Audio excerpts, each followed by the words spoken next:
Bonjour à tous. Avec tous les films de super-héros qui inondent les salles de cinéma ces dernières années, vous vous êtes peut-être fait comme moi la réflexion de vous demander à quoi ressemblerait votre vie si vous aussi vous aviez un super pouvoir. Bon, un super pouvoir ok, mais lequel?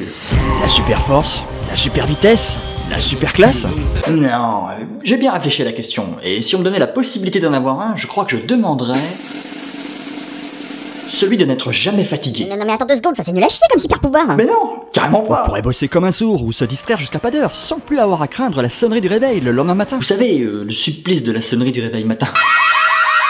Non mais c'est vrai quoi, imaginez 2 secondes le truc, comment une journée ordinaire serait différente si on débordait continuellement d'énergie. Mon amour, je suis rentré et j'ai fait les courses pour toute la semaine. Mon lapin, et j'ai enfin réparé la fuite du siphon qui nous emmerdait depuis si longtemps. Ma louloute, j'ai fait tout le repassage qu'on avait en retard. Chérie, je nous ai fait un petit bœuf bourguignon là vite fait comme ça en passant. Allez stop, c'est bon là, tu commences à me saouler là. Franchement, ça serait trop cool, hein. Plus aucune corvée ne serait soucieuse puisque quelle que soit l'heure du jour ou de la nuit, on serait toujours au taquet. Oh, c'est vraiment trop cool le ménage hein. J'ai une de ces patates moi, je ferai ça pendant des heures. Bon allez c'est bon, y'en a marre là, tu commences à faire chier ton aspirateur. Tu vas te coucher maintenant bordel. Le seul souci c'est que ça existe pas ce super pouvoir.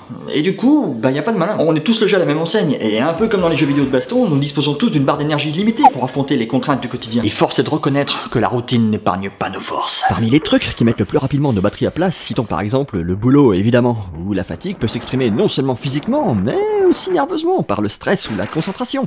Et parlons aussi des courses, souvent synonymes de cohue éreintante. Impossible évidemment de faire l'impasse sur les affreux des tâches ménagères. C'est vraiment fatigant de nettoyer la plancher. Pensons également aux enfants, qui sont souvent si merveilleux qu'ils sont épuisants. L'ennui c'est que l'accumulation de fatigue n'est pas saine et qu'à la longue, elle finit toujours par agir négativement de diverses manières sur notre humeur, voire notre métabolisme. Le stress, trouble de l'appétit, accroissement des maladies, pessimisme, l'anxiété, de la concentration, irritabilité, accroissement des maladies, de la concentration, trouble de l'appétit, irritabilité.